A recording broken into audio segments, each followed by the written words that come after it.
Welcome to the Realm Kast. I am your Mortal Kombat fan, Tim, and with me as always is my co-host, the lore master, Yanni. Welcome, Yanni. Thanks, Fan Tim. Today we'd like to welcome back our special guest from previous episodes. Firstly, known on YouTube for his lore analysis, as well as series such as Wasted Potential and Chronicles. In addition to other content, we have For Snake. Welcome back, Snake. Wait, you started with me? Hi, it's good to be back. I got nothing. Happy to have you back, don't worry. Also from YouTube, we have HistoryBehindTheWarrior, who's known for his videos on the backstories of each character, as well as also being known for his lore analysis. Welcome back, Warrior.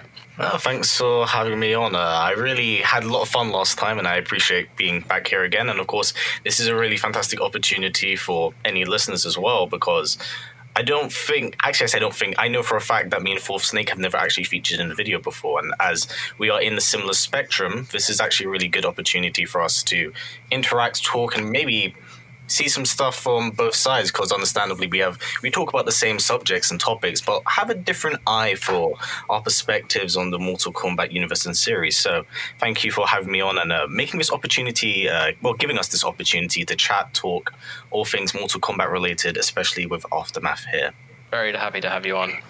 And from the highly anticipated Mortal Kombat Encyclopedia, now known as the Mortal Kombat Kompendium, we have Mike from Uppercut Editions, returning from the Realm Kast's first episode. Welcome back, Mike.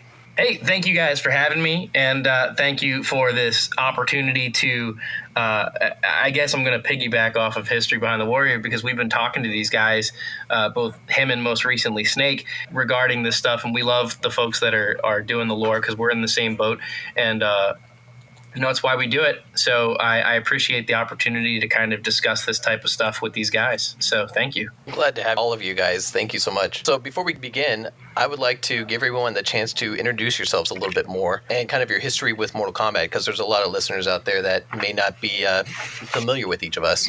I myself have been playing from the arcade days. One of my greatest achievements was actually owning every single Mortal Kombat while I was still in high school. And I used to hold tournaments in my hometown. So now I help admin the Mortal Kombat group on Facebook, and I actually keep a Mortal Kombat 2 cabinet in the garage so I can play anytime. Yanni, do you want to kind of tell everybody a little about yourself?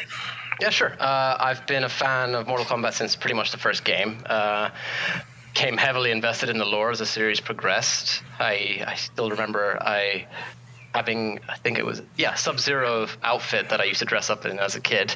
I actually fell in love with martial arts because of the series. Now I help admin the Mortal Kombat group on Facebook with Phantom, as well as run the Mortal Kombat meme realm page on Facebook and now Instagram too. For Snake, would you like to introduce everyone to yourself? Well, I started with MK4 on the PC. I actually still have that copy on the shelf. Probably the oldest game I still own. That would have been around 2001 or 2. Then I got Deadly Alliance, and that's when I really started to get into the series. Then Deception came, and I really fell in love with it. And then once the NetherRealm era started, I kind of fell out with the series because of the direction the game started to go from there. Started to get a bit back into it a little since, but still not fond of the direction it's going. The playlist I got on MK and Injustice videos has gone over 100 videos at this point, so I've made my stance on it very clear in the past. You don't need me to spend another 30 hours on here going over it all again. It's a bit of a love-hate relationship with you and Mortal Kombat. A bit, yeah. All right, thank you. HistoryBehindTheWarrior. I've always had a very special relationship with Mortal Kombat. I remember at a very young age, from the podcast I actually talked about on here earlier, actually. I was first exposed to Mortal Kombat at a very young age, watching the movie for a very brief second of Sub-Zero icing and completely wasting that guy on the ship who was flexing. My parents said, no, you're definitely not watching that. So understandably, at the age of 6, I was like, I'm going to be a fan of Mortal Kombat. So when I became a young teenager, my first real exposure to the games was in Mortal Kombat Deception. But because I was extremely young and I only vaguely knew the games from recognizing the mascots, of course, I didn't really show much interest. It's only up until the series was rebooted in Mortal Kombat 9 where I was really able to jump into the series and kind of get a rough gist and idea of how things kind of went story-wise, and then from there I decided to look back at the older games and see all these changes and alterations. And by the time the next installment came out when I was in university, I left university, became a full-time content creator, pursued Mortal Kombat. I'm in a very fortunate position of where it's become my livelihood, and now I'm actually a commentator in the competitive scene and pro league for it in Europe. So it's been a pretty interesting journey for me at my end. Awesome, thank you. And Mike? I guess I feel old because mine started with Mortal Kombat 1 on home consoles. And my dad used to bring us home games after work because he used to work 2 jobs and do a bunch of stuff. And he used to bring us home like all the new systems, all the popular games, and we would play the games. And we, of course, had the version, where it was no blood. But I didn't discover it had blood in it or anything crazy like that until I went to a friend's house. And he was like, oh, you got to do the blood code and all this other stuff. And, it took off from there. And it was like a steady stream. And he used to take us to the malls where we would get the strategy guides and the EGM magazines with like the colorful, John Tobias art and stuff like that. That was where it started with me. But our interest for, our project started back in, I want to say like 2014, where I was like, man, no one's chronicling this stuff. Everyone else gets something cool for like an art book or an encyclopedia. But how come we don't? We're this awesome gaming franchise, and there's so much crazy crap going on. Why isn't there something for us? So that's I guess it for me. Awesome, and I totally agree. We do need something like that. So now on to the reason everybody's here, Mortal Kombat Aftermath. It has kind of finalized the chapter, at least for now, we're assuming, for Mortal Kombat. So I guess the first question is, what did you guys think? Did you like it? Yanni, I guess I'll start with you. I liked it. I did. I actually liked it more than the base game story by a lot. And to be honest, that's not actually saying much. I didn't really enjoy Mortal Kombat 11's base story, but I did really enjoy Aftermath. I do have a lot of issues with it, but I still think it was better than the base game. But yourself? Me, I had a lot of fun with it. We're not going into spoilers yet, but Shang Tsung made Aftermath for me. He was everything I had hoped for, everything I expected out of Kerry Tagawa's performance. It was the highlight of the entire thing. I would have watched an entire movie just about him. So, yeah, I did enjoy it. Of course, I had a couple issues, but I think most fans did with the series. Mike, what about yourself? What did you think? Overall, I enjoyed the content. I thought, they could have just left it where it was because at the end of it, you pretty much end up in the same spot. Just you have some fancy new headwear. It did flesh some stuff out, and I think one of the major concerns is, and this harkens back to one of the Realm Kast episodes where History Behind the Warrior was on, where all 3 of you were opining for some chance to be the villains and basically beat up on the good guys, and we got that. And it did, like, some of it felt pretty good, and some of it did not feel as good. But I felt like the cinematics were amazing. I felt like the choreography was pretty good. I felt like some of the moments felt really good. I felt like there were a lot of callbacks. There were some, nice little nods to pop culture, and I feel like it probably should have been part of what we got in the beginning, if you're going to look at it that way. But overall, I enjoyed it as like an overall package. I have the same problems with it that everybody else does. There may be some other minor problems that I have with it, but as an overall purchase, I mean, the amount of content that we got, I'm happy with it. It's funny that you mention it seems like something that we should have gotten at the beginning, because this is something that a lot of people have discussed, is how much of this content was kind of already in the game. We had seen a few things from the leaks that kind of led up to this that made you wonder if this was the plan all along or if this had kind of gotten released slowly. So I think that's pretty interesting. So History, what do you think about Aftermath? What are your final thoughts now that it's finished? Well, Aftermath for me personally, it was kind of everything that I personally had asked for. It was chaotic. It gave us an opportunity to explore the other side of the coin, I suppose. It was the insanity that I had wanted from the idea of putting Shang Tsung in the main seat behind the steering wheel and seeing where it just would all unfold. Because we all knew from the very beginning that, when you have a character that sinister, controlling the events of a game, you're going to get something very, very different from that of, how you'd expect things to transpire in a somewhat typical storyline fashion of, the heroes win and cheery blah, blah, blah. Whereas here, it seems like they were able to give themselves a little bit more freedom, do a lot of stuff that could be seen as kind of unorthodox. And I enjoyed that. Although in my mind, because unfortunately that final trailer they released more or less solidified everything I had predicted beforehand. I did really enjoy the ride. Now, I put it like this. I think if you can turn your brain off, you can really, really enjoy the story. Because that's what I did for the most part. But after I had finished it and I started looking back at it and thinking about the finer lines and details of how things kind of all panned out, there's definitely a lot of problems that don't quite sit well with me. I get the decision behind a lot of the choices, but it kind of contradicts what it already is established. We'll go into it in greater detail, but I still think it's a great ride. It's just that if you start looking into it, that's where the cracks in the story do really start to show. But I do recommend people play through Aftermath. I think everyone's experience is going to vary, but I can definitely say I had a lot of fun with it. It's just unfortunately, there's definitely some things that I do have to talk about because I can't ignore them. For sure. No, I definitely see where you're coming from with that. We'll definitely get into that once we get to the spoiler section. Fort Snake, what did you think? Did you like it? I'm really interested to hear Fort Snake's take because he's usually the most outspoken. So Fort Snake, what did you think? Oh, here comes a Fort Snake, same old negative Nancy. I didn't like it all that much. There were things that I did appreciate, like the fact the game's actually making use of some of its Towers of Time mechanics. Like there are tag opponents we can fight. So there's one fight where we have an assist. It was cool to see that they're finally taking advantage of that. I wish we'd gotten a bit more of that. Especially when so many scenes are still a group of 3 characters and 2 of them are incapacitated or preoccupied rather than just being in the background laying down covering fire.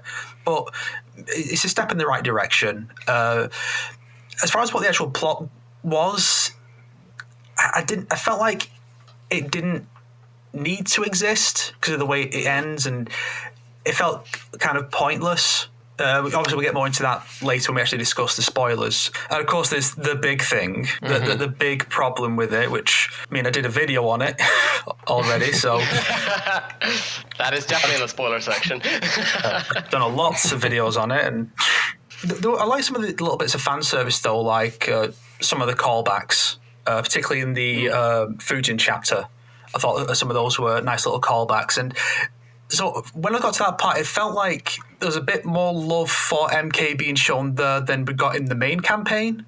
Yeah. Whereas here is just stuff that makes sense to bring up, but whereas we didn't get as much of that in the main story, which seems a bit odd, even because it's the same writers doing the story. Maybe they just took on board some criticism from the main campaign and when they were writing this. Do we know for sure whether they'd recorded this back then or if it was recorded much more recently? Well, that is actually the next question that I wanted to pose, which is also what Mike brought up and Tim commented on. This actually seemed to be either in the game already and delayed or obviously planned in advance, at least to me.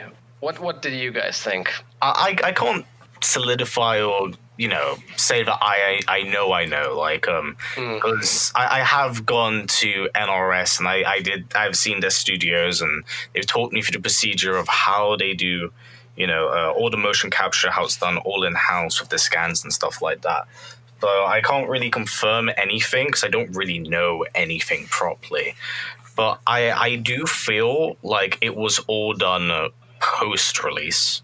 It definitely feels like it was done post-release, which would also entail and explain why the DLC characters were so incredibly spaced out on release, unlike Injustice 2, that literally had a character pop up every single month for a year post-release. So I feel like that may have been the case. If it was all done much, much later, then there would have been more time to alter some rather extreme changes to particular characters. We all know who I'm referring to. Because the thing is, we all have to keep in mind as well that they scan all of these models, they get people to act them through, and then that all has to be done, and then it all has to be sorted out and rendered. I'm not going to go through the entire procedure because I don't know it myself. But I imagine that would take a considerable amount of time and money to do that. So I think for the most part, the plan was to get it all done post-release, but there's definitely assets and existing ideas that were in the base game behind the coding. But I don't know the exact technical side of things. That's what I believe was the general gist and idea, but that's as far as it goes for me. I don't look too far into stuff like this because, unfortunately, when it comes with Mortal Kombat leaks, I'd like to think of it as hearsay. Yeah. I can't give you a definitive answer, but I like to give them the benefit of the doubt that it came out after the base game. I definitely see where you're coming from there. It's hard to confirm this sort of stuff. It's just the sort of vibe that I had. A lot of it is the way you do like a DLC schedule. And I think that's why the DLC schedule changed for the initial 6 characters. And I think it's also why, a certain character was removed from that pack and then switched with another character. I also am of the knowledge that Shang Tsung was the last minute addition. So I know that they had to bring Carrie back. I just don't know when. So that aspect of it is definitely post-launch.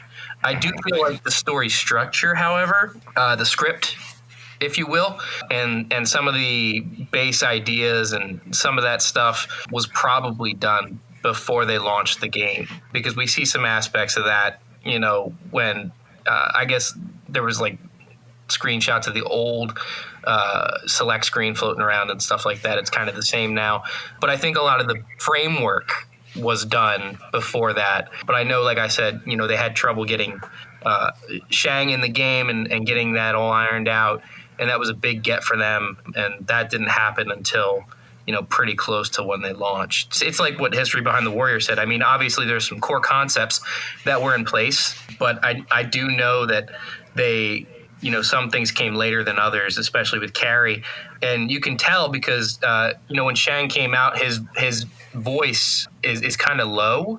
Like when he comes into fights, his dialogues. In this, he's crystal clear. His levels are on point. More refined Yeah. audio. Yeah, so I feel like they definitely did get him back in there. So like I said, I can't pinpoint it, but I do know there's bits and pieces that were probably done way before launch.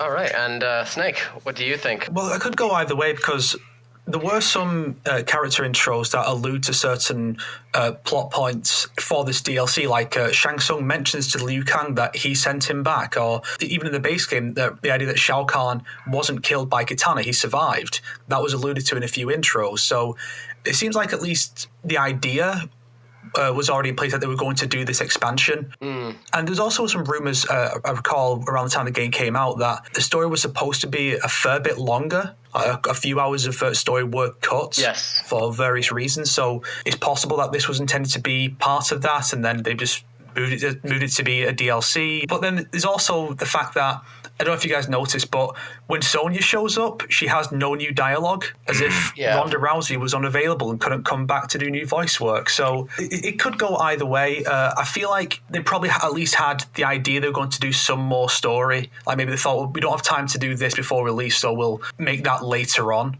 But as far as the actual voice recording goes, it does seem like it could have been later on. No, yeah, I definitely see where you're coming from with that too. Do you guys feel like this was worth the money? That's been a big point of contention for everybody. So what do you think? No. Snake says no. I think it definitely comes down to your own personal feelings on the game as a whole, because I feel like out of every Mortal Kombat game that's come out since the reboot trilogy, it's gone one of either ways. Either people enjoy it or people thoroughly enjoy it. Like, I will happily speak for my own then, despite being a commentator for it.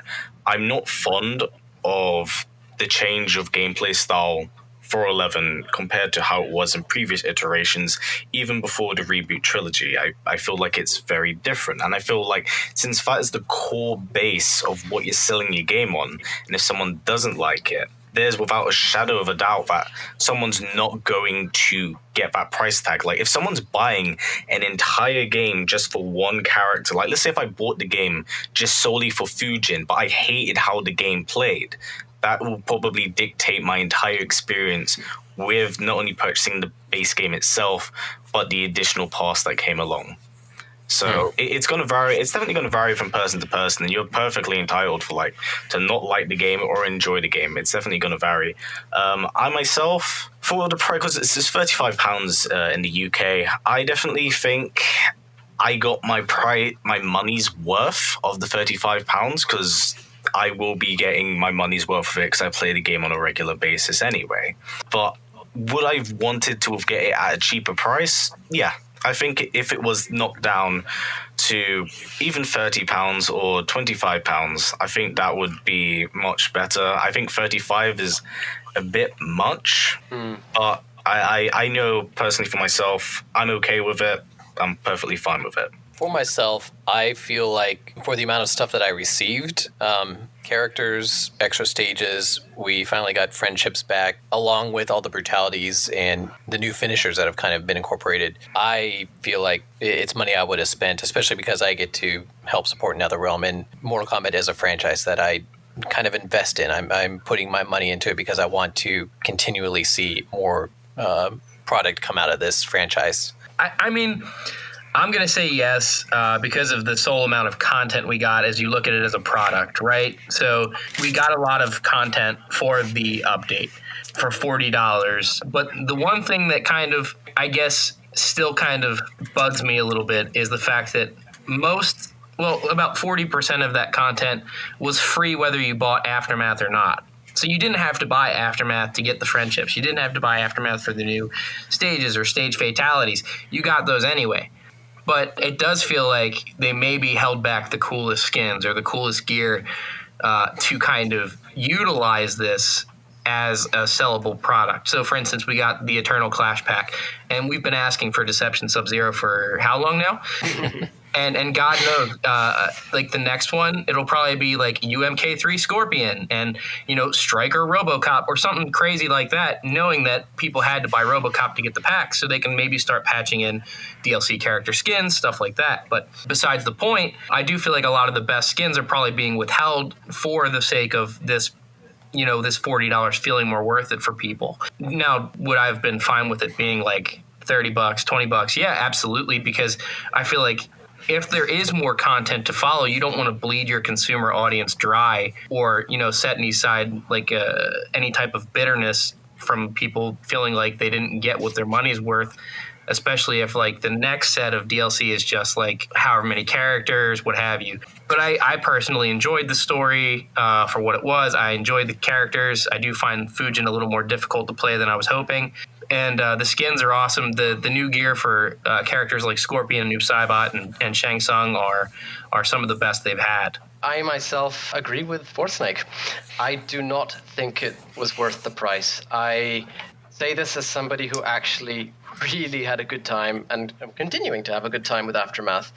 However, firstly, I do have a lot of criticism, which we will get into. But secondly, I still cannot justify price tag. I mean, many people are trying to justify it by stating that, well, you get friendships and blah, blah for free. And then to me, that's like, okay, if that's free content, why are we using that to justify the price of the pack? If that means it's not free. Based on the content that we got, I agree with Warrior here. It should have been even £20.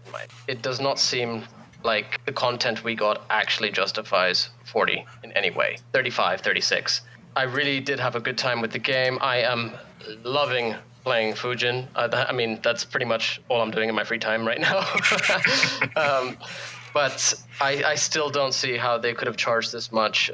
Well, I do. I believe it's that they can. And I'm not okay with that. But to answer the question, no. I don't think it was worth the money. I think part of my view on it is influenced by the fact that I didn't enjoy the story. But I think even putting that aside, as has been said already, a lot of the new content does come for free. So if that stuff had been that you had to pay for it with Aftermath to get it, like the friendships and the stages and such, maybe. Also, I think if we knew what, because there meant to be 2 more costume packs, right? I said there were 3 of them. There's 3 of them. So the weird pre-order one, that's its complete own thing. We're getting 3 separate ones after this. So I think if we had a bit of an inkling of what was going to be in those or when they were coming, that also might help. Because as it is now, it kind of feels like they are almost like a non-entity, that they're not in the equation. They are, but it kind of feels like they're not, if you know what I mean. Yeah. So I feel like there were aspects of the marketing they maybe could have improved on to help it feel more like it was worth the price, but maybe they could have thrown in like something extra, like Sector or Cyrax. Hey, play as those. But I feel like just as is, it should have been about a tenner cheaper. Although I will say that I was surprised that the story was as long as it was. It's about 2 hours of cutscenes. I wasn't expecting it to be that long. Yeah. So I'll give them credit for that. It was longer than I expected. I think as a first attempt for DLC by NRS in terms of length, I think I can speak for all of us when I say it kind of exceeded our expectations with how much content was in the main story, considering it was their first shot at this. Yeah, I'd agree with that. Phantom, would you like to take us into the story? Yeah, what did you think about this first chapter, seeing Nightwolf kind of be brought back into the story mode, seeing him brought back into the fold and utilized again? I thought it was a really good starting point for the story as well. It literally throws you... Well, one thing I will say about Aftermath in general, because how it's done, it throws you right into the fray of the chaos that ensues when the battle in the Colosseum, which I do like, because it's nice to have that instead of a somewhat somber and boring way of entering the story and then somewhat progressing from that point. I think it's a good way of showing relationships, the type of fight or flight mentality each of them will have. One thing I continuously loved and enjoyed through the Nightwolf segment was I think this goes throughout I can say this for the rest of the DLC as well, is the choreography at hand that seemed to be really well done across the board. I really liked how they gave Nightwolf a lot of really awesome, sweet slow-mo shots during fight sequences. It's nice to see that character get given some love, because I wouldn't consider Nightwolf like a really big OG fan favorite, but it's nice to just have the limelight on him and show that although he may not always be around and be quite as prominent as the main characters in the game, he's still a badass in his own right. I thought it was also a really nice touch having him come into contact with his Revenant counterpart, and the somewhat rather scary relationship that happens. I say relationship, the somewhat turmoil and tension that immediately brews by the end of his chapter when Shang Tsung is forced to consume the Revenant part in order to kind of keep himself going. Yeah. It establishes the relationship that we talked about at the very beginning of the game, and we just see it again and again and again. And I know for the most part it may be super obvious that something bad's going to happen with Shang Tsung, but I think anyone that knows Shang Tsung beforehand would know that everything's off the table. Any player can be taken off at this point in time. And of course, with it being and this is in general, I'm quite tired of time travel and fatigue, but I like the idea that anyone can kind of die at this point in time. And it doesn't matter in hindsight. 1, because it's time travel, and 2, it's Mortal Kombat. You can die. And I mean, Baraka got wasted in X, and now he's back in 11. There's really good aspects to it. I think as a first chapter of the game, it's a pretty good starting point, and it shows the relationships and somewhat distrust amongst the trio before they start going out and essentially recruiting people on their mission. They did a great job making that scene very gruesome too, seeing Nightwolf's Revenant get soul sucked and seeing Shang in this form of decay. But it raised such a huge problem right in the first chapter. 2, actually. I mean, right before Nightwolf, even fights himself, let alone Revenant Nightwolf gets his soul sucked by Shang Tsung, Nightwolf specifically states, if one gets hurt, the other feels it, right? Mm-hmm. But then they go at each other. That only counts for past characters, Yeah. though, and that was the same problem with Johnny Cage fight too. Is that it only affects, like, if the past character gets hurt, then the future one will feel it. Yeah, we see in the later chapters as well with lose legs. So it only works if the past iterations hurt. But then I would still assume that the past one would have been hurt during that fight anyway. I presume it's working on the whole spectrum of if you punch your older self in the face, you're not going to feel it. If he punches you in the face, he's going to feel it. That's how I'm going to presume it. The time travel in these games has been... It is make up as you go along, unfortunately, because to be fair, aftermath shouldn't kind of exist in the first place, considering that gods and deities should not be affected by the time quake, which was established very early on. But for the sake of the story and it like being its own inclusive thing for the DLC characters, I will accept it for what it is. But don't worry, time travel, it doesn't make sense when it needs to make sense. It's just so weird that they literally beat the hell out of each other right after Nightwolf says, "We can't fight, we'll hurt each other." Just play it all by yourself. It's fine. What could this possibly do to my older self? I think they're kind of going off of looper rules, where if you get a broken leg or a scar, then you're stuck with that scar forever. Which doesn't entirely hold up if you think about it for too long. Like, how could Revenant Liu Kang be here with his broken legs and such? Mm-hmm. Oh, spoiler, sorry. But, it's like, or the fact that if something happens to him, well, I'm questioning the logic of, does it affect the Revenant? Because let's say that the past Nightwolf died, his future self is a Revenant who is already dead, so would that affect him? Because we see in the main story that when past Liu Kang has his soul taken, Revenant Liu Kang is fine, even though his past self is dead. So is it just a weird quirk of the writing, or is it supposed to be that the Revenants aren't really affected by injuries to their human counterparts? That's the biggest issue, that it raises all of these questions when really this sort of stuff should be... I mean, it is difficult, as History mentioned, to actually clear things up on a time-related plot line. But problem is, it seems to reoccur with multiple aspects of Mortal Kombat rather than just the time travel aspect, which actually comes up with Sindel. Now, we are told this whole time that Nightwolf had to sacrifice himself to beat Sindel. He wasn't strong enough. She literally destroyed everybody on her own in Mortal Kombat 9. And then Nightwolf beats her in one fight. No issues.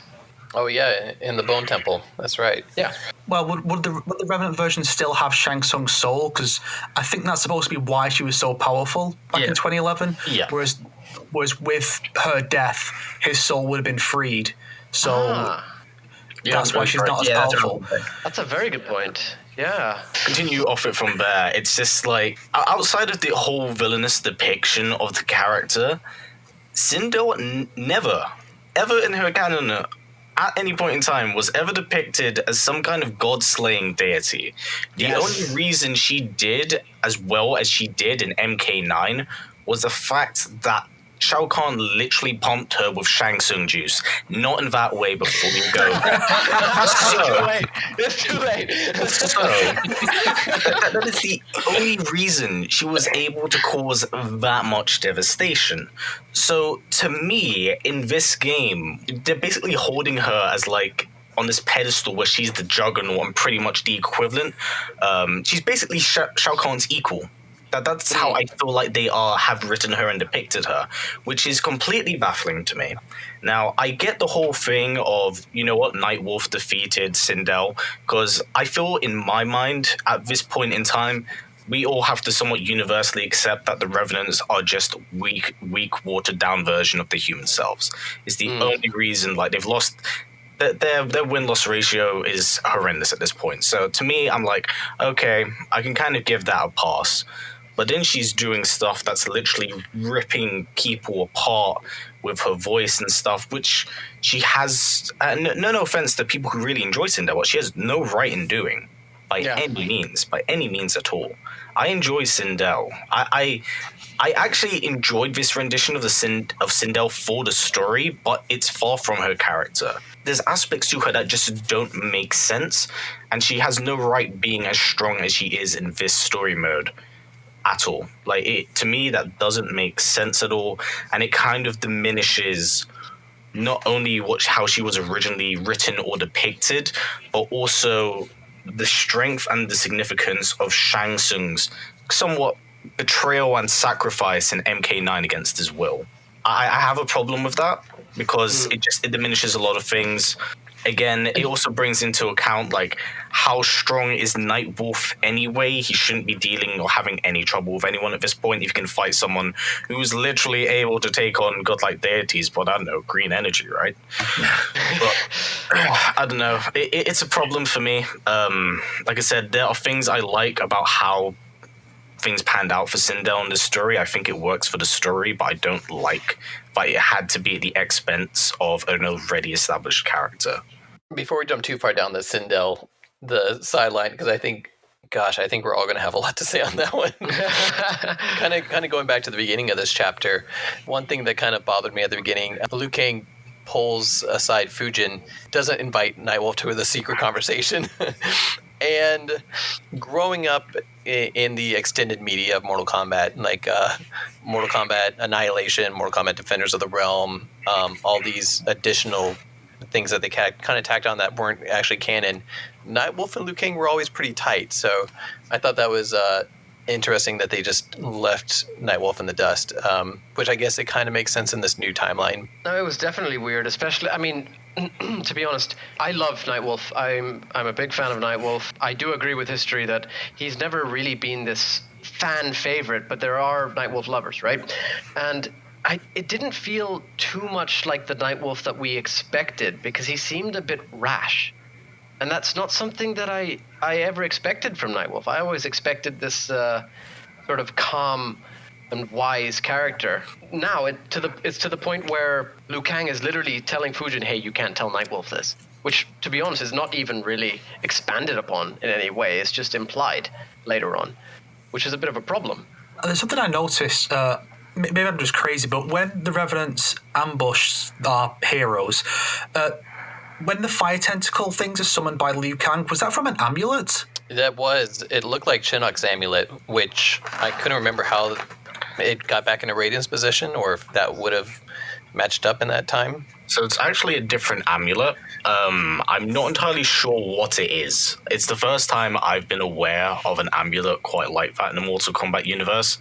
But it's definitely not Shinnok's amulet. It's something else. But Jesus Christ, did it seem really strong right out the gate, and I was wondering, why didn't we see this get used at any other point in time? Oh, it was a different amulet? It was a different amulet. If you actually look at the design of it, it bears a lot of similarities to it, but it's not in quite a similar circular design. That's interesting. I'm going to have to check this out. I mean, I did have another issue with the chapter, by the way. It's more of a... not really an issue with the writing, I suppose, but I just found it absolutely ridiculous that Collector... he sees Fujin, the god of wind, Nightwolf, the man with the Nightwolf mantle, and Shang Tsung go down the stairs and think, you know what, I can take these guys. On my own. Along with two, what was it, like, pretty much man-bear pigs. I don't even know what they were. I think they were supposed to be those Tigors, like the one that's in Khan's throne room in 2011. Ah, yes. I think it's supposed to be those. Can't be sure. It's just, what? Like, what? Come on. I don't understand how any fighter, even say, like, Liu Kang would have thought, you know, I'm going to take on these three. The Collector has a new ability, too. He can open up doors just by snapping his fingers. So, but it has to be his upper arms. So there was another little bit in Chapter 1 which I did enjoy. It actually made me laugh out loud. The bit where they ask Shang Tsung, where did you send Garrus? Like, to the Chaos Realm. That was awesome. Yes. Is that our first official acknowledgement outside of endings of the Chaos Realm in this new timeline? It's definitely the first mention of Havoc in 11 since the comic books. Oh, right. Since the comics. It's the comic books. Wow. And Havoc is... He did die in the comics, so I guess the comic isn't canon. No, then? he when we talked to Sean, he said that Havoc can basically survive pretty much anything. So he's still around. Okay. I don't know how, but And Quan Chi crushes his head pretty bad. Yeah, I guess there's the wrestling. Mortal Kombat, everyone. Yeah. But that's actually something I've always wondered. If a Chaos Realmer dies, do they go to the Nether Realm? Then are they a Nether Realmer? I don't know. It would explain, actually, why the Netherrealm and Chaos Realmers do speak backwards. Yeah, that is does actually a make good point. sense. I don't know. We'll have to ask. We'll have to ask because I couldn't give you an answer. That's the first time that question's ever been posed. Chaos Realmers do seem even more indestructible than actual dead people. I mean, Havoc can snap his neck around or survive being decapitated, so maybe the Chaos Realmers are all just undead. Yeah, that might make sense. Yeah, maybe Chaos Realm is the underworld for the Order Realm. That's actually a pretty good point, yeah. But can you imagine, like, residing in the Order Realm, and then you die, and you've known Order your entire life? You get what, like, reincarnated in the Chaos Realm? How do you react? Sounds like hell to me. And their whole war on each other is just people trying to get back to Order, and they won't let them back in because they can't understand what they're saying. So overall, I enjoyed seeing Nightwolf brought back into the storyline, making him canon again. What about the rest of you guys? Did you enjoy the character's reintroduction to Mortal Kombat? I personally thought it was cool. I mean, I liked Nightwolf's chapter. I myself really enjoyed having Nightwolf back. It was good to see him. I like the whole spiritual side and mystical side of Mortal Kombat, and he definitely represents that to me. It's just nice to have a little bit more Nightwolf around, considering that he wasn't present properly in Mortal Kombat X, you know, and like he does have a fan base behind him. It's nice to see him back in the limelight, even if it is very brief. I do have to question, though, because the idea is that he, Shang Tsung, and Fujin were all put in temporal timeout by Kronika because she approached each of them to help her. And I'm just thinking, one, why would Fujin help her? Why would you think that would ever happen? And in the case of Nightwolf, what can Nightwolf really offer? Because he's not a god over any kind of element, and he's not this master soul guy. So what was she hoping to achieve by trying to recruit Nightwolf? I think Nightwolf was always said to be quite strong. I mean, he was able to bind Onaga, right, in the 3D era. Yeah, because he had this soul eater. I can see Nightwolf. Did they specifically state that Kronika was trying to recruit Fujin? I can't remember. I feel like she just locked him away because she knew he would be a problem. I think Nightwolf says she approached each of us. Ah, okay. Yeah, Right. she does. She probably tried to get him to turn on Raiden. Yeah, she seemed to be manipulating people, so kind of like she did with Jax. So yeah, I agree with Mike. She probably tried to get him to turn against Raiden. Ah, I see. Fair enough. I mean, based on the past, you don't need to really get Fujin to betray Raiden, just betray himself and kill himself by his own tornado. Well, he also kind of did it on his own in this Aftermath story. I mean, Raiden went down the path that Kronika probably said, hey, your brother's going to turn into a dick. I'm going to need you to stop him. And he's like, well, what do you mean? And she probably showed him Evil Raiden. And he was like, oh, no. It unfolded in front of him. And he's like, oh, no. Shit. It's interesting to think if it is that way, that it was just the way she approached Jax. She did that with all them. What if Jax had said no? Then he could have been tagging along for the entirety of Aftermath as well, in some alternate reality. Oh, yeah. Yeah, I'm suddenly very happy that Jax said yes and that we didn't get Reptile instead. I imagine Jax going through Aftermath kind of useless. So, what I find absolutely hilarious is that they've just returned from the Netherrealm, where they took out Sindel, and they have this beautifully Sindel-themed fitting casket or coffin. It's literally purple and gold. And it's like, what, did they just have this sitting around? With a window in it so you can see the face. And then on top of that, Sheeva literally has a thing on top of her where it's ready for a coffin of that exact size. That's what I was exactly thinking. I was like, how convenient. A table that's just big enough to fit this coffin. It's almost like this was all a bit of fiction. It was super convenient. I was crying at that point. I wish we'd seen the part where they get the coffin, put her inside it, and then they say, okay, who's going to carry it? Shang Tsung's like, I've got feeble old man hands. I can't carry. It's going to have to be you two. So he's ordering a literal god to carry this corpse. Shang's like, on my back. I think they probably had that casket lying around from, I mean, how many times has Sindel died? So Dig into Quan Chi's stash. He's got all the colors. If you look back at 2011, Sindel didn't. She just came out of the sand. She didn't seem to have a coffin or even clothes when she died. That is true. She was just buried naked in the desert, and then she just came back. This chapter, we finally get to see the infamous Aaron Black versus Nightwolf fight. Well, no, we don't. We don't. They teased it, and then we didn't actually get it. We see enough of it, and then you get to fight. Well, you don't even get to fight Aaron Black as Nightwolf, do you? You got to fight him as Sheeva. No, it's Sheeva. Yeah. He gets blindsided so hard by Sheeva as well. He was thrown to the floor like a wet napkin. It was ridiculous. It's the kind of hit you'd expect to see to excuse why you're not fighting the character. Like, Sheeva just laid him out, so now whoever was with him, that's who you're going to fight instead. Yeah. That's actually the feel that I got for Sheeva's entire chapter, to be honest. Like, I was about to say the same thing. Every single character she fought. Yeah, go for it. Say it. Yeah, every person she runs into, they find a reason to fight Sheeva. Everybody's like, oh, Sheeva, I think you need to fight me for some reason. Let me think of a reason. Yeah, because you betrayed somebody. Let's fight. Oh, you're using actual logic to explain why you're doing this? I still want to fight you. Yeah, the Jade fight was unnecessary for me. I'm just kind of like, you know what they gave me? You know what it reminded me of? Because of the arena as well, I'm just like, I'm getting Johnny Cage and is that Jackson Briggs? I think it is from MK9 fighting over how hot Sonya is. I'm not a fan of this one. That one felt unnecessary. I think the best justification for a fight is, see, I wasn't looking entirely at the screen. I think I looked away for a second, and next thing I know, one of the Tarkatans is falling in the acid.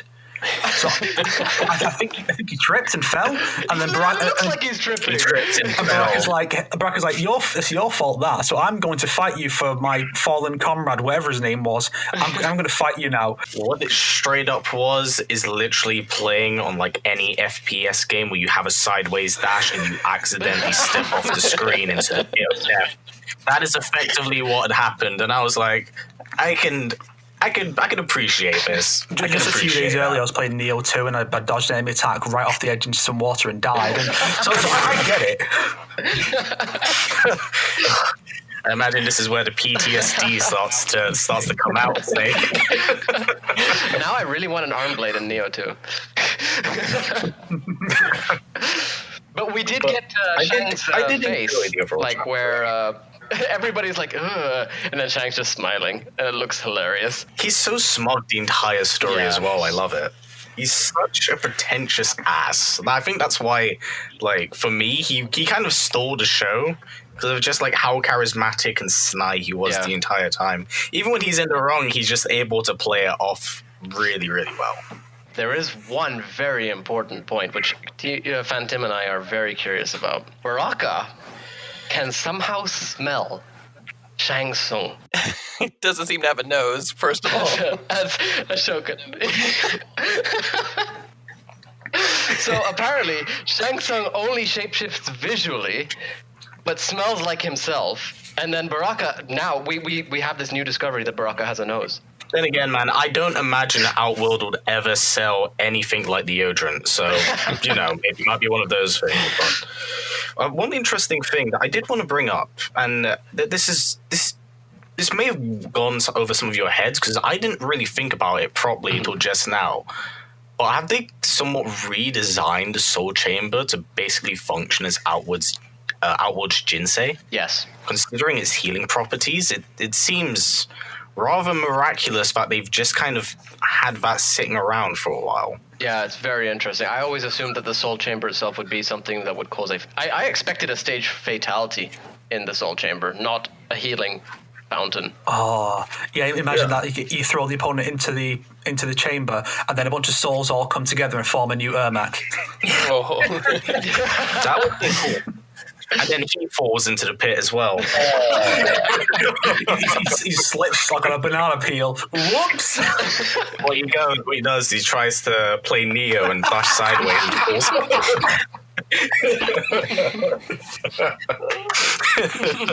Yeah, I thought that was an interesting thing I wanted to bring up because I don't know what it is with that. I know it's for plot convenience, obviously, but it was just really weird how that kind of came out of nowhere. Because as far as I'm aware, the Soul Chamber has always kind of just been an Ermac thing. Yeah, but like, I mean, when I think of the Soul Chamber and I look at all the souls inside the chamber, I remember like 3D era Soulnado. That should rip people apart, not heal them. Which is why I found it really interesting. Like, that's why I wanted to bring it up. Because I'm like, I've noticed this. I know it's for plot convenience, but I don't know. This seems very not out of place, but it's just, I don't know. It's like one of those things that didn't need to be a thing, but it's now a thing. And it's hard for me to not notice it when I see it. If it does kind of connect to the Soulnado, kind of going 2 for 1 there, Noob Saibot's intro where he fights himself, he says the Soulnado made us stronger, but it also made us Legion. You know, it would kind of go the same with that. Mm-hmm. That's a good point. That's a good point. But that's something I do want to talk about, actually. Since we just saw him, what are your thoughts on Kotal basically getting his back repaired? Like, were you guys kind of glad to see him kind of not effectively be rendered useless for the rest of the story, or I mean, he pretty much was anyway. Yeah, I mean, I do have a bit of a fun joke, and this may spoil it for later on, but I essentially love how Kotal went from Kotal to Kotal can't, to Kotal can't walk, to Kotal can't keep his head on. That is the progress of this character at this point, which is a shame because I like Kotal. Let me tell you where the progress of his character is right now. It's Kotal can't. Yeah. It's a shame because I like Kotal as well, but I feel like they've expended all ideas with him, so I'm just kind of like, just don't bring him back in the next game if you're just going to keep training him the way you have. They can't because he's totally headless. I just love the assertion, the idea that he could possibly pose a threat to Sheeva, a Shokan, like who's supposed to be one of the toughest currently because she proved herself as the mightiest and became the queen. He can barely walk, and yet he has an actual fight with her. Like the idea that there's any chance that Sheeva could possibly lose against a guy who can barely stand, like really, should have got cut right to like it should have been like a comedic smash cut to her choking him out because there's no way he could reasonably beat her. Not even. He just runs over and falls on the way. The whole time I was fighting Kotal, I was taking it easy because I was afraid I was going to hurt his back. I feel like I'm pretty sure Sheeva has a move that she literally anti-airs the person and slams their back onto the ground so that they like floor bounce as well. So I'm just kind of like, oh boy. She has that one move where she just slams him on the ground and just steps on the spine like 4 times. Yeah, I literally count it every single time that happens to me. It's so irritating. I'm like 1, 2, 3, 4. It's like a Garrus throw or a collected one with where he stabs you with all the knives. Like, yes, we get it. Please move on. Speaking of Kotal not being able to walk, Jade literally says to everybody, "Don't interrupt Kotal, otherwise his injuries could be permanent." 2 minutes later, he's stepping out of the Soul Chamber ready to fight Sheeva. What? Not only that, but isn't the main reason why Kotal passed over Title of Khan to Katana was because he thought he couldn't get back to being his normal self? Thank you. Yes. Sorry, that just popped up in my head now, and I was thinking about it earlier, and I'm just kind of like, wait a minute, that's not right.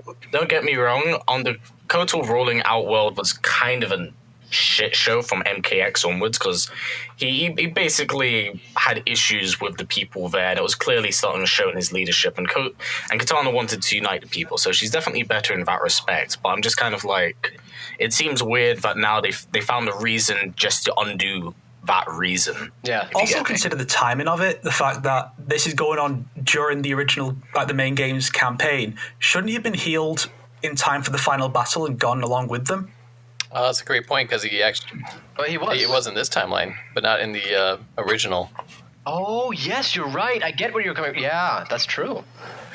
It may have been like, because obviously, as we briefly just mentioned, Jade said that if you interrupt him, it may not do it. So maybe the procedure goes on for a very long time. But I suppose I'll have to give them the benefit of the doubt because we never really see it heal a broken back for the most part. But maybe the interruption is why he's able to participate this time, because he maybe he was in it longer the first time just to make sure he was fully healed, and this time once he pulled out, he was like, I'm fighting. Let's I can fight Sheeva right now. I can fight everybody else. Let's go. Yeah, that's a fair point.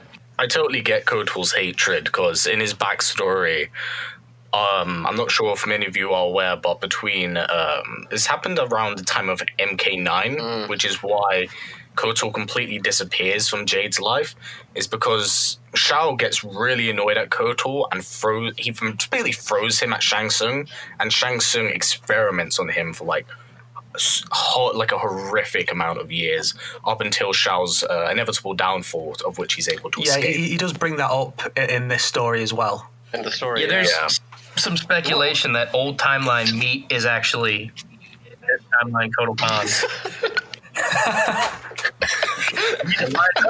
I love this theory. I really do. And it actually fits. It actually does kind of make sense. Meat's a grappler. He escapes from the flesh pits. Blood powers. Blood powers. Meat is Kotal Khan confirmed with a capital K. I also felt like a lot of the fights were forced with Sheeva, and I personally, I thought it would have been cool. Like, if you're gonna fight Kotal Khan, I thought it would have been a cool mechanic. Like, maybe he starts the fight with like 10% health. Oh, yes. And then you actually kind of feel bad. That would have been great. That's what I was expecting. Like, actually. you're like, okay, this guy's trying to fight me with like 10% health. Then you kind of actually have some empathy towards like what he's trying to do, and he's trying to be this, tough macho guy, but he only starts with 10% health. And then you lay the smackdown on him. But outside of that, I did feel like, there was some of it that felt a little forced. I feel like there were some moments that I felt like we should have gotten.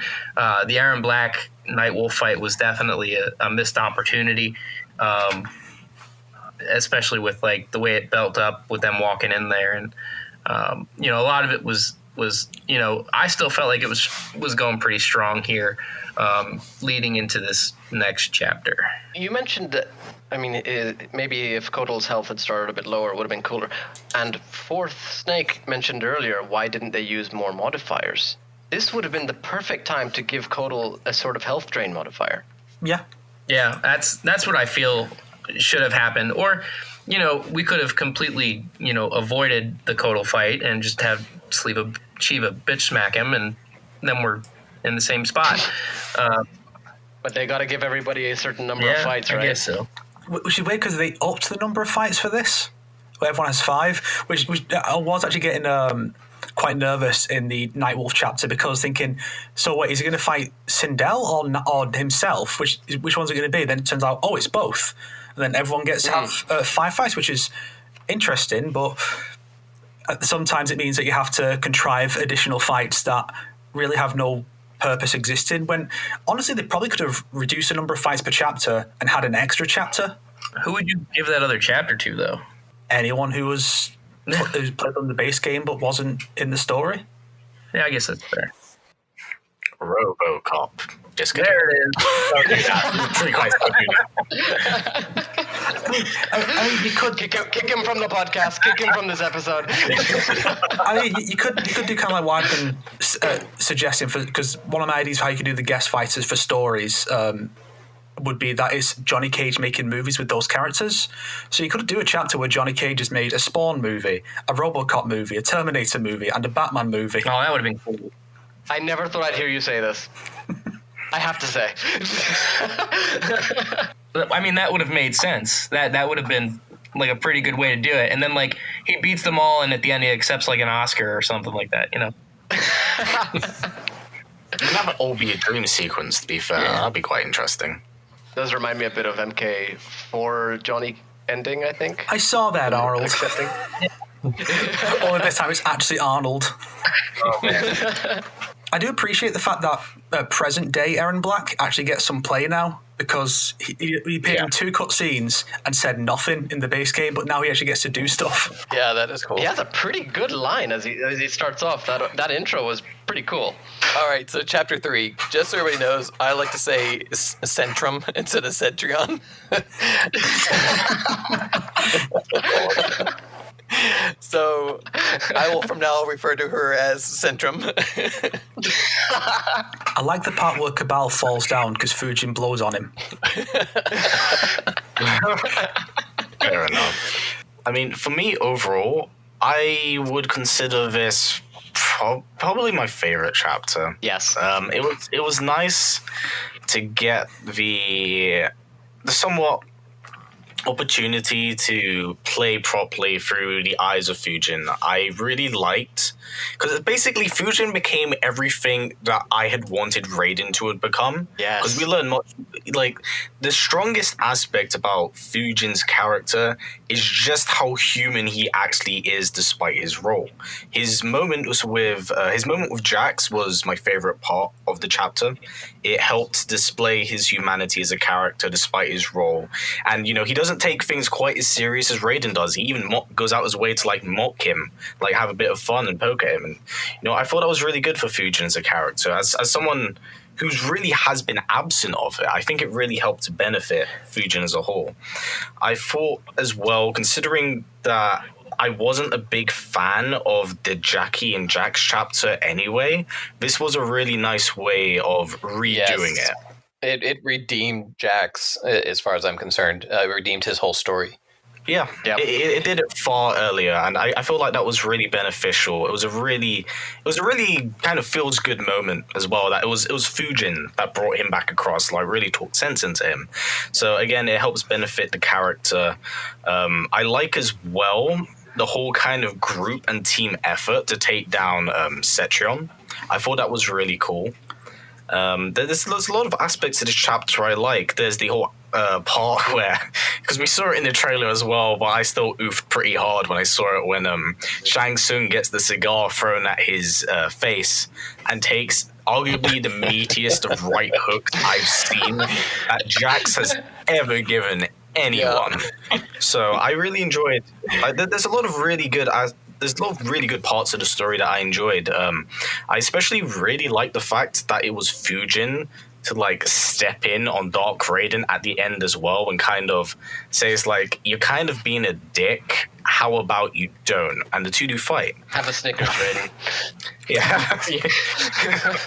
Yeah, that's going to become a meme. But I could see it now. But, you know, I really liked Fujin's chapter. It was definitely my favorite chapter of the bunch. It helped give character to someone that has been effectively underused and somewhat underwhelming since his appearance in Mythologies, because he hasn't really had character properly. He's only ever appeared in the end of... in fact, the only character I can definitely say he had was at the end of Mortal Kombat 4, where he was just kind of like, I'm Earthrealm's new protector, and I'm going to be gone to Armageddon. And then he just steps out for a while, comes back, everything's on fire, and he has to fix up Raiden's mistake, and then he's gone again for... Oh, to be fair, he does appear in Armageddon. To yeah, Taven. very briefly in the conquest mode, but even then it's like a very brief conversation, and it ends up with him losing. The only thing we really know is that he was friends of the family. I don't know, the Fujins just lacked a real personality for a while, so it was really nice to actually see something, not only with just in the story but in the game as a whole, because I think...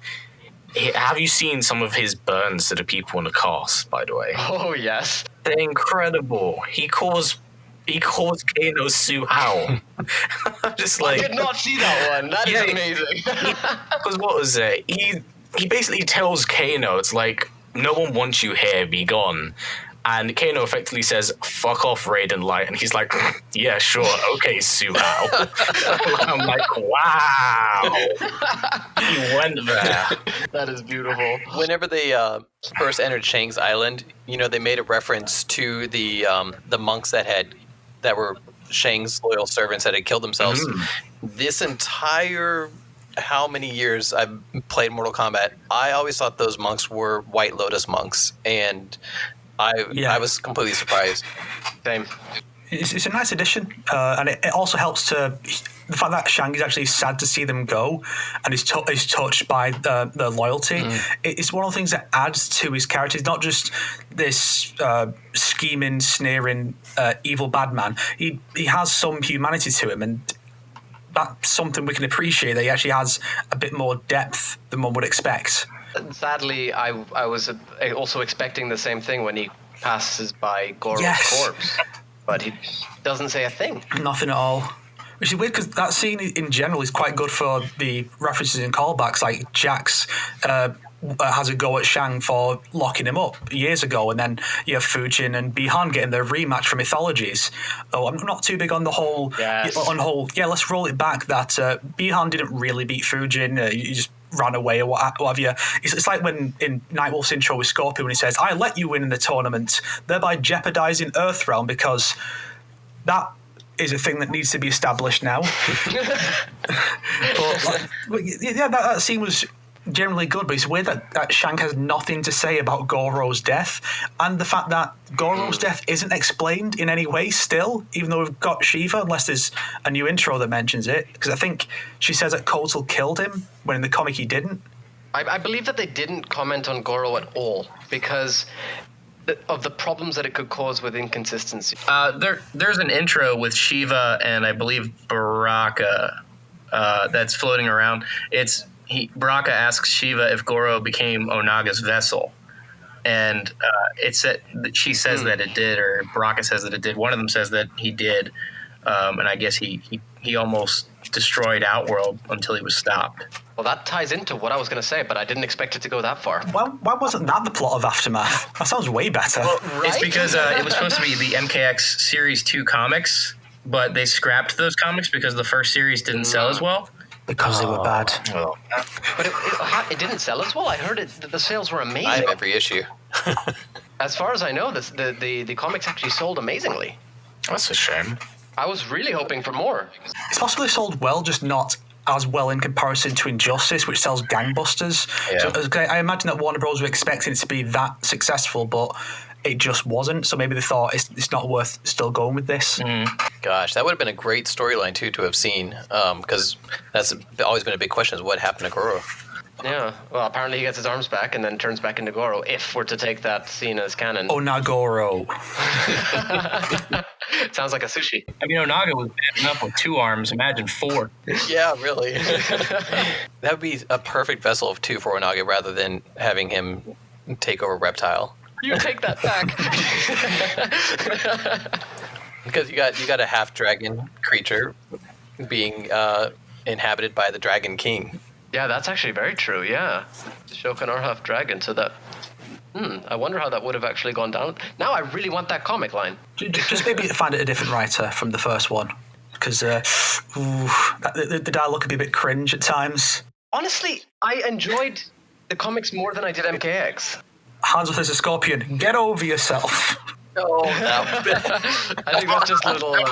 There's definitely a lot of cheese in comics. But the thing is, I didn't necessarily mind. I enjoyed the comic book run personally. There's definitely Yeah, a lot of really weird, hammy kind of use of dialogue. I can't deny that. Like, literally, you said it perfectly. It's like, get over yourself. And I'm like, could have said anything else. Get out of here. I, for the most part, enjoyed the comics. It's definitely, they're far from, like, flawless in themselves, but I feel like they did pretty well for what they were supposed to be. Imagine MKX, the story of MKX was the story of MKX comics. In my opinion, that would have been way better than what we got. It's a bit of a mixed bag. I like both stories for different reasons, but I will definitely not admit that both stories are, like, exceptional. I think they both work in, like, certain ways and good aspects. I think the comics do a good job of establishing some of the newer characters with at least some character, because MKX did a very poor job of trying to put the new characters forward, but not giving them enough character to get behind them. Yeah. And the comics seem to do a better job of doing that. It set up a new generation much better in that sense, I feel. Definitely, but I also feel it focused on a very interesting collection of characters. I mean, I'm very biased here because Rain, but, Rain, Havoc, Reiko, I mean, all those characters for me. I'm glad they got their time to shine. I feel like what was also quite nice, which kind of made me... I'm not even going to try and sugarcoat it. It really, really pissed me off in MK11's story, is the fact that they more or less completely wiped the slate clean with Hanzo after basically giving him an entire redemption arc after he was cured of his revenant form, and now it's all gone like that and we're resetting it all over again. Because I'm just kind of like... but now it's just kind of all gone in that sense, and that's one of the things that did bug me, unfortunately. But that's on the base game, not Aftermath DLC. So I'll stop. I was hoping the Aftermath would actually remove that point, but they obviously came in after that point, which is literally right after. Oh, sad face.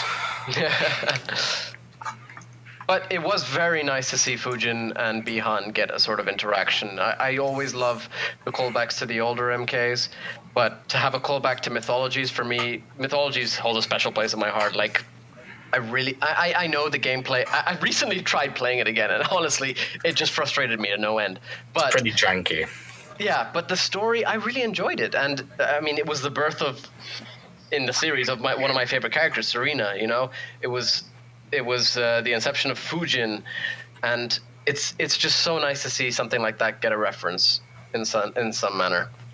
With Fujin, I'm pretty sure I called it on a previous episode that we would see a return of Dark Raiden. I thought we'd actually get the one that was locked up, but we did get to see Fujin versus Dark Raiden, which kind of changes, our original Mortal Kombat 11 timeline quite a bit. Because he doesn't go through that whole period of realizing he's fighting Liu Kang for the infinity of time. I think he does, because when he confronts him later on, he says, this is what Kronika wants. She's trying to make us fight. So unless Fujin filled him in later, he seems like, well, unless it's just plot convenience, that he needs to know. I agree with Phantom here, because instead of Liu Kang and Raiden getting this whole... Well, they have the whole dialogue, and then they have the fight, right? And that it was shown in the base story of MK11 to be a very important point in the story, which is what Kronika always leads up towards. But in this timeline, Fujin is the one who actually takes on Raiden, despite Liu Kang and Raiden actually having a bit of dialogue. Now, we're going to come to the chapter soon, but we do get a bit of that dialogue again between Raiden and Liu Kang later, before the fight is cut short. So it does seem to have a huge effect on the plot itself, that this same fight can't really happen the way that it always has happened. At least in this alternate version of the alternate timeline. What else to say regarding the Fujin chapter? Because I think I've said everything I need to say on it personally. Well, you did say that Fujin had some pretty good some burns, right? Now, yeah. Are we not going to talk about how he absolutely destroys Cabal? You may run like the wind, Cabal, but I command it. I mean, that to me was just oof. I wouldn't even consider that a fight. I'd consider it a wash. A complete wash. Like, don't get me wrong. I like Cabal, but he did not stand a chance. Absolutely. He got blown away. Yeah. At least it's an actual fight he gets. You compare that to Revenant Jade, who is continuing to get her shit rocked in every scene she appears in. You're not wrong. I think you fight her 3 times in the base game, and then and that's not counting the scene where Liu Kang just knocks her out in a cutscene, and then she's getting knocked out like 3 more times in this, I think. I have to feel bad for her. Yeah. People complain she wasn't in X, so they brought her back and just had her keep getting beaten up. Is this what you wanted? Why did you make us do this? As long as she shows up, right? It's like what they did with Scarlet. They brought Scarlet back, and she's barely featured in the story. She's not even an Aftermath. Yeah, I think one of the writers justified it, saying that she's unconscious at the Tarkatan camp because she just got beaten up by Katana at this point in the story. But for how many days? That's why she never shows up again. But what, she's just sleeping this entire time? I guess so. I just admired the fact that Scorpion came through the portal for that Scorpion Sub-Zero fight, and the first thing Liu Kang says, "Wrong Scorpion," and then pissed off, and then it's like the shoe's on the other foot, because Scorpion is somebody we normally equate to. We normally have a relationship with hatred and revenge and everything like that. And he comes through and he's so even-tempered. He's like, "Oh, everything looks nice here. It's really rebuilt." And then Sub-Zero's like, "There's Hanzo, you asshole."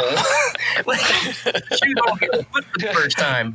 And it's cool to see. And then all of a sudden they like forget their differences when they see everybody else come through the portal. And Fujin's just like, maybe you guys should chill out. And that's all we get from them.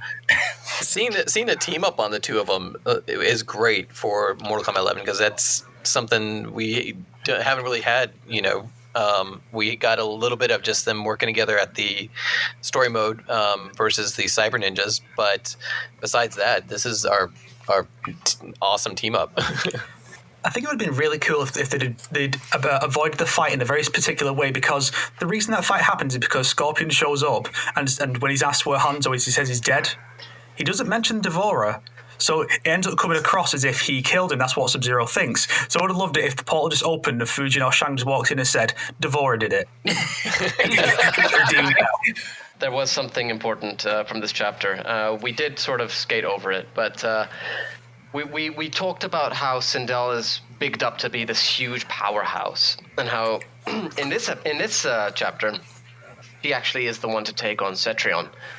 One thing I didn't understand, like I said, we've touched on this, but how is it that Sindel is talked about as the one who can take down Cetrion, this elder goddess, when we have Nightwolf, who has, as we've said already, found Onaga in the past, at least in the previous timeline, as well as taken down Sindel with, as you said, history, Shang Tsung juice.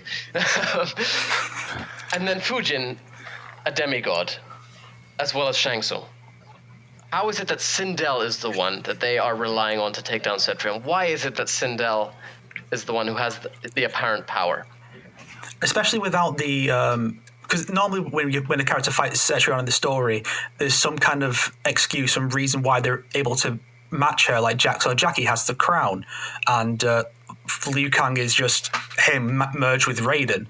So, but here it's just Sindel against the powered up version of Cetrion, who powers up earlier. Somehow she can match that. Yeah. Without the Shang Tsung juice. Honestly, if Shang Tsung had just said, "Here, take some souls to power you up," it could have worked. Yeah, my problem is just that they're bigging Sindel up to be this huge fighter. Yeah, when we've but she never never actually had had been. anything. Yeah. So really weird approach. Every iteration of the character, she's never ever been like that. So I don't know what led to this choice. Again, I just feel like it's the whole retcon thing and desire to make her Shao Kahn's equal, which again we all know was nothing anyone really had asked for, because this isn't in the nature of a character anyway. So it's completely strange to me why this decision was made anyway. Like, I know the reasoning behind it and the options they had on the table, but even then I'm not for it. It's still weird. And again, it kind of undermines the whole thing that happened with Shang Tsung and MK9 up to now. It just feels like MK9 Sindel and MK11 Sindel are like completely two different deities. That's how I just want to treat it, to be fair.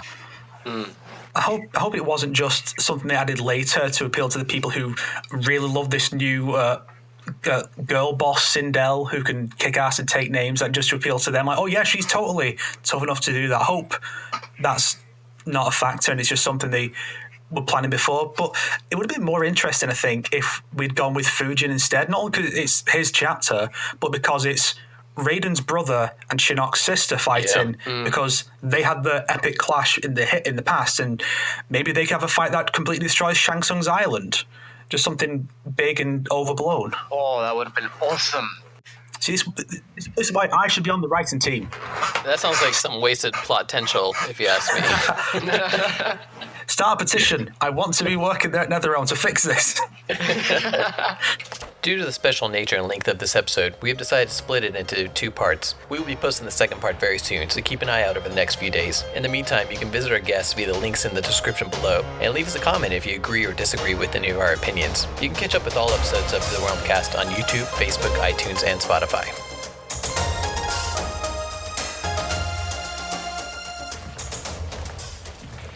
So there he was, neck deep in shit, cowering at the business end of an outhouse. He picked a bad place to hide, and an even worse place to die.